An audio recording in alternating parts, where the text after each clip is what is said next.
আসসালামু আলাইকুম ওয়া রাহমাতুল্লাহি ওয়া বারাকাতুহু। আলহামদুলিল্লাহি ওয়াহদাহু ওয়াসসালাতু ওয়াসসালামু আলা মান লা নাবিয়্যা বা'দাহু, আম্মা বা'দ। সুপ্রিয় দর্শক শ্রোতা ভাই বোনেরা, আজ আমরা এমন একটি জিকির, এমন একটি দোয়ার কথা বলবো যে জিকির এবং দোয়া জানে না এমন কোন মুসলিম পৃথিবীতে পাওয়া কঠিন। বলতে গেলে আমরা সকলেই এই দোয়া, এই জিকিরটি জানি, এই বাক্যটি মুখস্থ আমাদের আছে, কিন্তু এই বাক্যের যে ওজন, এই বাক্যের যে ওয়েট, এই বাক্যের যে গুরুত্ব, সেটা আমরা হয়তো অনেকেই উপলব্ধি করতে পারি না। মুস্তাদরাকে হাকিমে আবু সাঈদ খুদরি রাদিয়াল্লাহু তাআলা আনহু থেকে বিশুদ্ধ সূত্রে বর্ণিত এক হাদিসে নবী করিম সাল্লাল্লাহু আলাইহি সাল্লাম ইরশাদ করেছেন, একবার আল্লাহর নবী মুসা আলাইহিস সালাতু ওয়াস সালাম আল্লাহর কাছে দরখাস্ত করলেন, আল্লাহর কাছে আবেদন পেশ করলেন। তিনি আল্লাহর সঙ্গে সরাসরি কথোপকথন করতেন, সেজন্য কালিমুল্লাহ বলা হয় তাকে। আল্লাহর সঙ্গে সরাসরি কথা বলতে গিয়ে একবার তিনি আবেদন করলেন, আল্লাহ আমাকে আপনি একটি জিকির, একটি দোয়া শিখিয়ে দিন, যে জিকির, যে দোয়া আমি সব সময় পাঠ করব, সব সময় আমল করব।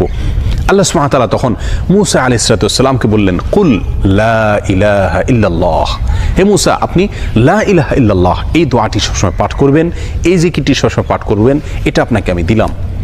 মুসা আলাইহিস সালাতু ওয়াস সালাম কিছুটা আশ্চর্যান্বিত হয়ে আল্লাহ সুবহানাহু ওয়া তাআলাকে বললেন, আল্লাহ লা ইলাহা ইল্লাল্লাহ এটা তো এমন একটি বাক্য, এমন একটি জিকির, এমন একটি দোয়া যেটা সকলেই বলে, সব মানুষই বলে।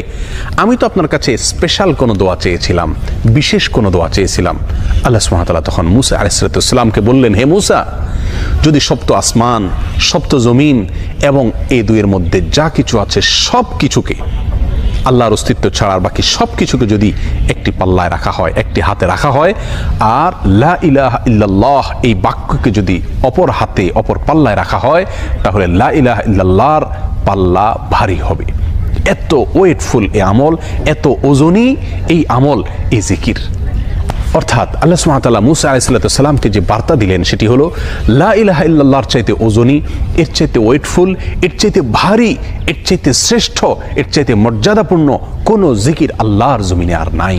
প্রিয় বন্ধুগণ, মুসা আলাইহিস সালাতু ওয়াস সালামের জন্য সবচেয়ে স্পেশাল দোয়া হিসাবে, সবচেয়ে স্পেশাল জিকির হিসাবে আল্লাহ সুবহানাহু ওয়া তাআলা যে দোয়াটি নির্বাচন করলেন, যেটাকে সবচাইতে ওজনী আমল হিসাবে আল্লাহ সুবহানাহু ওয়া তাআলা স্পষ্টভাবে ব্যক্ত করলেন, সেটি হলো লা ইলাহা ইল্লাল্লাহ।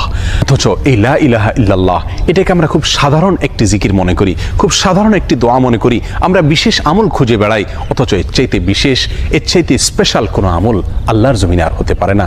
জিকিরের মধ্যে যত জিকির আছে, যত দোয়া আছে, যত আমল আছে, সমস্ত জিকিরের ভিতরে সবচেয়ে শ্রেষ্ঠ, সবচেয়ে ওজনী আমল, সবচেয়ে ওজনী জিকির হলো এই লা ইলাহা ইল্লাল্লাহর জিকির। মিজানের পাল্লায় কিয়ামতের দিন যখন আমার নেকামল মাপা হবে, তখন আমার নেকামলে শুধুমাত্র লা ইলাহা ইল্লাল্লাহ এর আধিক্য যদি থাকে, তাহলে ইনশাআল্লাহ আমার নেকামলে পাল্লা অনেক বেশি ভারী হবে। আসুন, চলতে ফিরতে, উঠতে বসতে, অবসরে, কাজের ফাঁকে সব সময় মুখ থেকে, অন্তরের গভীর থেকে লা ইলাহা ইল্লাল্লাহ উচ্চারণ করতে থাকি। অন্তর পরিষ্কার হয়ে যাবে, অন্তরের ময়লা দূর হবে, অন্তরের পেরেশানি দূর হবে, অন্তরে আল্লাহ সুবহানাহু ওয়া তাআলার প্রতি আস্থা বাড়তে থাকবে, ঈমান বাড়তে থাকবে। এবং লা ইলাহা ইল্লাল্লাহ এই জিকির আমরা যত বেশি করব, তত বেশি সৃষ্টি জগতের অন্য সব কিছু আমাদের কাছে তুচ্ছ মনে হতে থাকবে। সব কিছুর হারানোর কষ্ট আমরা ভুলতে থাকবো।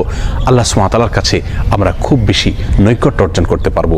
আসুন বলতে থাকি বেশি থেকে বেশি, অন্তরস্থল থেকে ঈমানের সঙ্গে লা ইলাহা ইল্লাল্লাহ।